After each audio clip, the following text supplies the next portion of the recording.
Hello, this is Leslie Batchelder from the University Studies program. Today I'm going to give you some basic information about Atlas. As you know, PebblePad is divided into two parts. The first part, Pebble Plus, this is this homepage and this is where we create things. Your students or you can create portfolios, pages, blogs, all sorts of things here in Pebble Plus, represented by the green man. Now, the blue ball is Atlas. This is going to take you, to a different dashboard, which is going to be an interface similar to other LMS interfaces, learning management systems, like D2L. So there is a members dashboard. That's what your student's going to see. These are the students' courses that they're enrolled in. You see that? And here is the manager's dashboard. That is the instructor. And here are all the courses. And this is just like D2L. If you've been teaching in D2L for several years, you have a whole list of courses that you've created in D2L. So I'm going to show you one of my courses now. And here's a course that I taught last year, my freshman inquiry course. Here is the setup of my freshman inquiry course. It's very plain. I've since done some more interesting things, that's for sure. But there are two main buttons that you need to know about. The submissions button, this is where your students' work will end up in your workspace.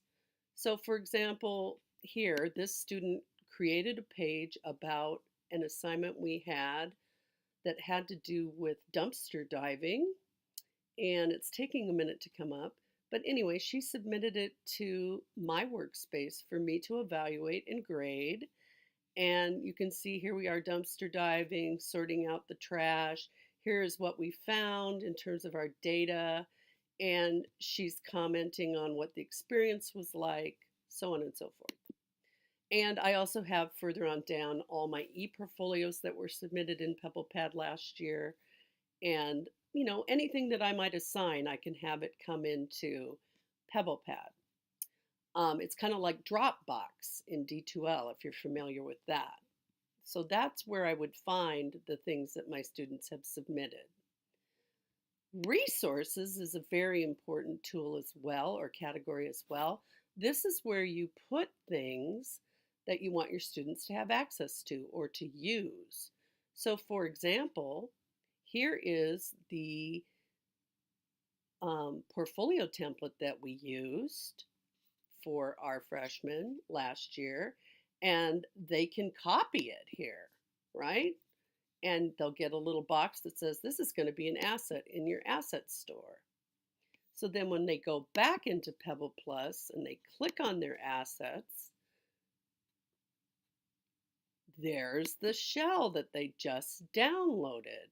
And now it's become an asset as opposed to the resource that I posted for them. Now it belongs to them from this point on.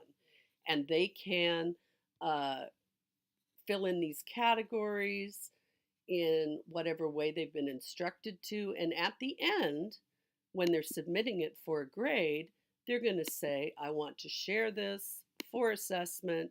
And in their case, they're going to pick that course that you just saw me, here it is, last year's Portland Frank.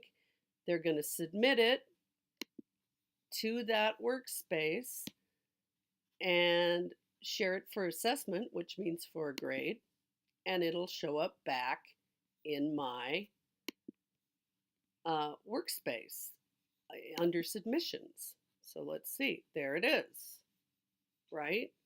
So yeah, so they can submit it back to me and get a grade on it. And I can comment here and grade here, give feedback on different parts of the portfolio or whatever assignment it is. I hope this has been helpful. This is just a very brief introduction to Atlas. There are, of course, many more components um, that you might want to learn, but those are the two that you really need to know about in Atlas if you'd like to use it as a learning management system. So have a great time with PebblePad. I know you're going to love it.